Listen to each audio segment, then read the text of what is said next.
There's a lot I want to talk about today, and quite a few topics I need to address publicly, so let's just go ahead and get into it. Let's start off with something a little lighthearted to get us all in the mood here, a little icebreaker so we can get to know ourselves. For a long time, me smiling was more rare than a shiny Pokemon. I have a face, this mediocre mug, that doesn't convey a ton of emotions. I'm more expressionless than the CGI faces in the Lion King reboot movie. But recently I've been smiling a bit more, and people have started to take notice, so people have been wondering, where did I develop such a piercingly beautiful, almost angelic smile that can make the Grinch's heart grow 3 sizes? And I don't have a real answer to that question. That's an inquiry you should take up to the Lord himself, ask God. Just like dark matter, it's a mystery. So yeah, you can go ahead and let that one simmer. A smile like that is like something you can feel through the video. Like I just gave you a 4D experience. You could feel my warm embrace through this content thanks to how remarkable my smile is. Now that that's out of the way, let's go ahead and dive into the important stuff. The first one is something I get asked every single time I go live and stream, and it's one that I'm just going to publicly come forward with instead of answering it every time during stream. The Gamer Supps claw machine behind me. Also, by the way, Gamer Supps, best beverage ever invented. Use code MOIST, click the link in the description. Titty milk is my favorite flavor. This Gamer Supps claw machine they gifted to me a little over a month ago, maybe 2 months ago now, and like I mentioned then, the whole purpose of it is for stream to be able to play it, like Twitch subs or channel members. Unlimited attempts, you just have to wait in like a queue system, a line. You don't have to like pay per play or anything. There's no price to play per like attempt or anything.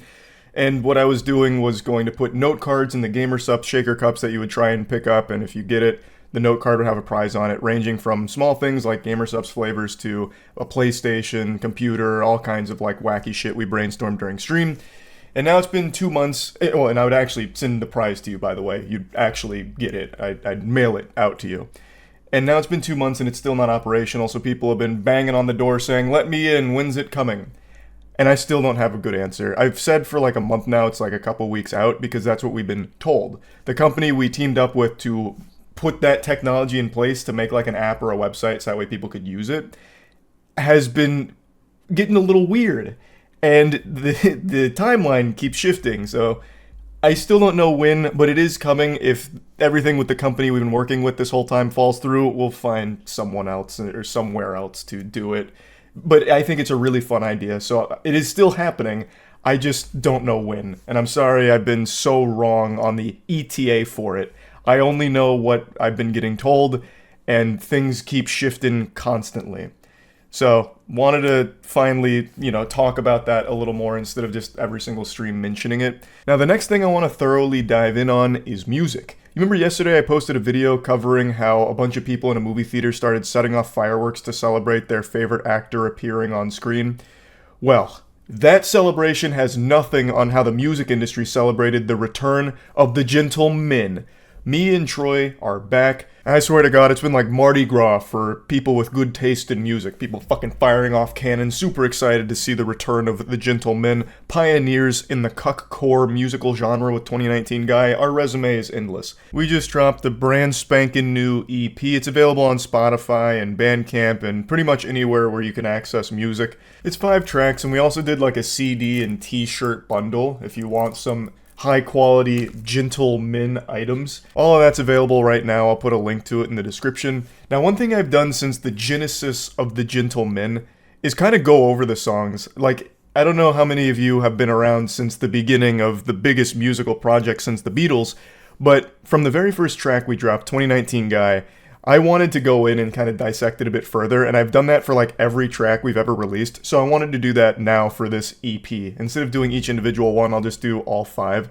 So I've been releasing a music video for each one every week for the last 3 weeks, and per usual, each song is a different style. I like to consider Troy and I vibe sorcerers, where we try and capture a sound from the early 2000s and bring it to the modern age in a very, inspired way.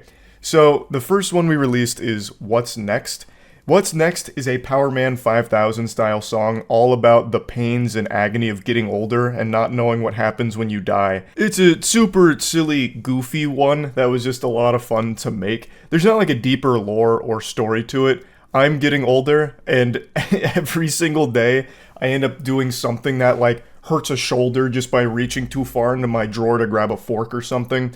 So the song is just about that, and I kind of tried to emulate the lyrics similar to how like Power Man 5000 would back with Drop the Bombshell or Worlds Collide or something of that nature. So that was the whole idea behind that one. Not a whole lot of meat to pull apart there to explain. That one's pretty simple. This next one, though, is one that's very near and dear to my boners. The second track that we released the music video for is Enemy. This features Andy Cizek, who is an unbelievable vocalist whom I'm sure probably a lot of you are familiar with. He's in bands such as Monuments, Termina, Macari, tons of incredible projects. He is unreal. And this is a Linkin Park style song. I've said this a lot, Hybrid Theory is my favorite album ever made. I don't think it'll ever be topped. It was legitimately the soundtrack to my most formative years growing up, and I've always dreamed of being able to work on a Linkin Park style project, and that wet dream finally came true. Troy absolutely crushed the sound of a Linkin Park style track, and Andy Cizek's vocals are heavenly. Like, he crushed it here. I'll just play you a snippet from the chorus. I did, like, the Mike Shinoda rapping stuff, which was a little tricky for me because I didn't know how to deliver it. Mike Shinoda is very unique in the way he delivers his lines. I tried multiple ways of doing more emotional and then ended up settling on more laid back and monotone because on a lot of tracks on Hybrid Theory, Mike Shinoda is very reserved on some of them. So I figured I'll just try that. And I think it works for the most part. All the lyrics that I came up with for it, I tried to formulate around what Linkin Park might have wrote about back then. So it's a track all about being stuck in your own head and everything that goes wrong you blame yourself for, fundamentally, and how no matter how bad things get, you do still try and find the light at the end of the tunnel. That's kind of what the track is about. This is one of those rare songs from Troy and I that isn't just a giant joke that happens to sound really good. This one is one we actually tried to pay a very sincere tribute to that sound. I really don't know how much I can take.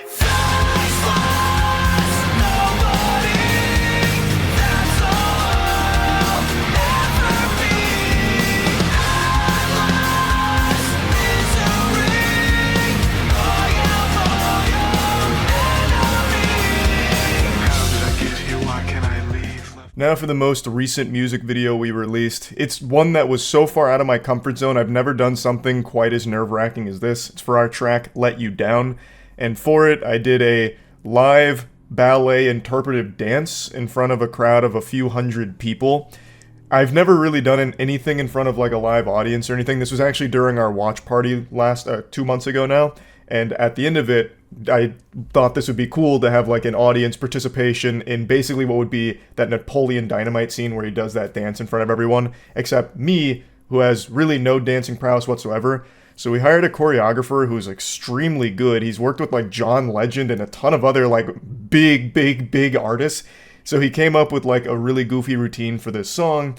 The song is an alternative metal track that you probably would have heard on the radio back in like the early 2000s. It's got like the very almost sensual sound to it that eventually builds into some high intensity screams towards the end. And it was a lot of fun, and I really like how it turned out. Plus, my ass looked amazing. Like, normally I'm rocking Hank Hill cheeks, but if you look at this frame right here, I'm looking caked up. I'm looking like a full-blown fucking snack with that kind of shit back there in the trunk. So, overall, I had a lot of fun with it. I never would have expected I'd be able to do something like this because I'm very much a shy person for the most part. But it was a lot of fun, and I think the track absolutely slaps. Now, the next music video that we're releasing is for Ghosts, which is a song about Luigi's Mansion being a ghost hunter, sucking up ghosts in a haunted location. Pretty simple, but it's a Chevelle style track. I'm a huge Chevelle fan, so we wanted to capture that sound, and I think we fucking nailed it with it. Now, the music video won't be out this weekend, though, because this is a much bigger production. We actually went to a haunted location, had like a full shoot for it, the whole shebang, VFX out the wazoo, gonna look like something on Marvel level. Like, it's no small potatoes here, so that one won't be ready till like another week or so, but that'll be the next music video. And then the final track, Opinions as Weapons, has Jared Dines on it, whom I'm sure a lot of you are familiar with. Absolutely unbelievable musician, super talented guy, also massive YouTuber with great content, so definitely check him out. That song is about as silly as it gets. Wanted to capture like an old post-hardcore, almost like pseudo-metalcore style sound to it that's all about just people whining at each other on Twitter and getting mad at each other's opinions forever, just in this constant spiral of eating your own ass like Ouroboros. So all very fun tracks. Hopefully you all enjoyed them, or if you haven't heard them yet, hopefully you check them out and like them. I love doing music. I'm not the most talented at it, obviously. Like, you can always point to, like, the weakest part of our songs being my singing in a lot of parts. But god damn it, it's still so much fun. I still keep trying to get better at it. I think over the last 4 years, I've made a lot of improvements in, like, my versatility and the way I'm able to deliver notes. And yeah, I'm really proud of what Troy and I were able to do here. Troy absolutely fucking crushed it per usual on this EP, so definitely check it out. Again, all the links are in the description. I know I spent a lot of time on that topic, but super passionate about it, and now there's still a lot more I need to talk about here. So the next thing is the Dungeons and Dragons show. I mentioned a few months ago that my friends and I are starting our own Dungeons and Dragons campaign, and that is finally almost ready. So we're doing our full game this coming week on Tuesday, and the whole episode should be ready within like a week or two from there. I told you the scale of this was going to be huge, and I undersold it. So we've got an entire set that took a couple months to make. We've got a full-blown animation from an incredible team to announce it. We've also been working with some of the best in the Dungeons & Dragons creator community space. And as I said, all of us got super into it. Like, we've been addicted to Critical Role in particular, and they've been super nice and helpful for trying to guide us in the right direction on how to do this properly. So we've just spent the last few months learning how to do it all properly, setting everything up, getting the sets made, getting all of the tech in place to finally do this game and make it something special. So it's right around the corner. I am happy to say that it's finally close. It's not like we just abandoned it or anything, or just left it out in the rain to fucking wither away. We are super, super excited to get the Dungeons and Dragons show going. I guess I can go ahead and, I'm not going to spoil anything. I was going to give you a little, like, teaser, but I'm not going to do that yet. I'll wait till it's a bit closer around the corner to do that. But yeah, I just wanted to give you the update. It is still coming, and it is very close now. So yeah, if you're a big fan of Dungeons and Dragons, I think you'll really like what we've cooked up here. We have two DMs that are working together that crafted an incredible universe for us to explore and get fucking crazy in. Ours is going to be much more of a off-the-wall, absolute fucking chaotic experience. So yeah, next thing is the Moist Wrestling League, the MWL. It's been quite some time since the last installment, so a lot of people are wondering what's going on. Is it dead? What's happening? It's anything but dead. Like I said, this is another one of those huge productions that actually just takes a ton of time. Setting these up is not easy. We do have our ring finally fully functional. Now it's just a matter of getting all the storylines and everything set up to film it in a very professional way. And I do think the next one should be ready within a month or so. This one's going to be pretty big too.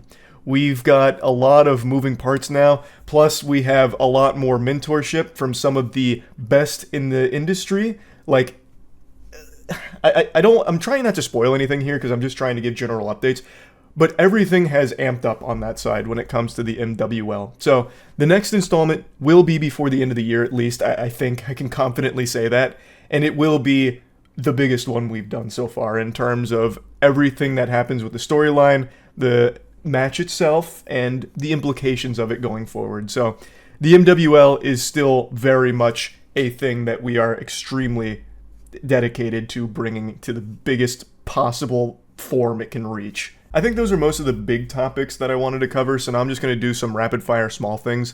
With Jujutsu Kaisen Season 2 popularity blowing up in the way that it has, I'm always asked about it, especially since I am a very outspoken fan of the franchise. So I'm constantly asked my opinion on each individual episode. I'm just going to give you an all-encompassing. I think Season 2 is perhaps one of the best pure action shonen seasons of any anime to ever exist. Period. Full stop. It is non-stop, nuts to butts, beautifully animated action that I have never seen before. I have never seen anything reach this level of quality and style. It is, I think, the best action shonen season ever made.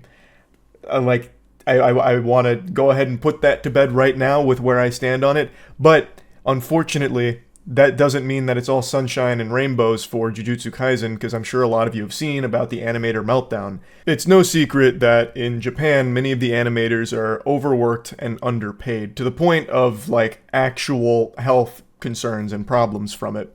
Mappa's no exception. The animators that are working so hard, tirelessly making Jujutsu Kaisen the unbelievable spectacle that it is, are being overworked, and it's led to a lot of problems that are now being made aware to the public, with many of the animators having these very revealing experiences that are hitting the public sphere.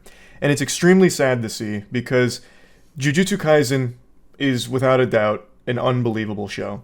But it's unfortunately coming at the cost of the health of all of the employees that are working on it. Mappa is a massive company that takes on so much work every year, and the animators are paying a huge price to their health for it. And I feel so fucking bad for them. So yes, I have seen all of that unfortunate news around the working atmosphere at Mappa. It really fucking sucks. It really does. I can only pray that they start to get their act together and actually take care of their talent that makes these productions possible.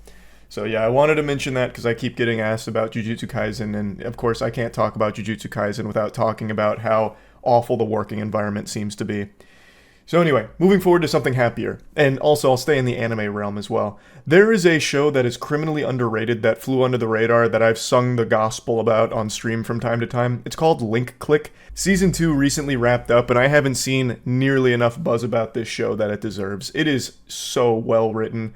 I actually got emotionally invested. Like, one of the episodes actually tugged on my heartstrings in a way that I can't recall any other anime doing in recent memory. Like, it actually had me pretty emotional about it. They just have such well-written characters, and a lot of what happens is tragic and beautiful at the same time. I'll give you the basic concept. Fundamentally, time travel plays a huge role in this. Like, it is about time travel, but in a unique way with its own twist. Two guys have a business where people can go to them, submit a photograph, and make a request on what they want. Like, if they could change something, this and that, or if there's a mystery that needs to be solved. And these two guys have the ability to go into the photo. One of them can possess the person that took it back in time. So they time travel back to when the photo was taken. He possesses the taker of the photo, and through that, they get to experience 12 hours and try and fulfill the request or solve whatever mystery they were confronted with. And that opens itself up into a massive web of a lot of crazy shit that happens with it, with its own very specific set of rules. And I just think it's done super well. So I highly recommend Link Click. I think it's a great show. Criminally underrated. I just realized I've been here blabbering for like almost 20 minutes now, so I'm just going to go ahead and stop here. These were really like the main topics I wanted to cover anyway. So yeah, that's really about it. So yeah.